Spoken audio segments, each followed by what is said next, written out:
Alors, je reviens sur la question de Messie, encore une fois. Le Messie, en tout état de cause, d'après le scénario de Isaïe 45, qui est le Deutéro-Isaïe, c'est-à-dire c'est un Isaïe qui a été rajouté au premier Isaïe, et qui a été rajouté par les scribes à la solde du royaume d'Israël, ou en tout cas qui étaient descendants de ce royaume, qui étaient les héritiers spirituels de ce royaume qui a abouti justement au christianisme en fait compte.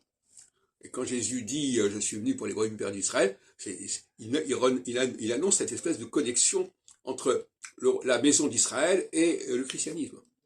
Eh bien, ce Messie, il est là pour les gens du royaume d'Israël.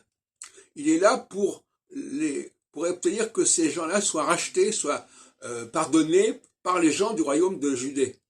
Bon. Donc, en tout état de cause, est-ce que les gens qui sont des Judéens doivent reconnaître le Messie? Alors, l'attente du Messie n'est pas la même pour les gens du royaume d'Israël et pour les gens du royaume de Judée. Pour les gens du royaume d'Israël, c'est une question de vie ou de mort, parce que c'est ça qui va leur permettre de trouver une sorte de normalité dans leur relation avec les Judéens.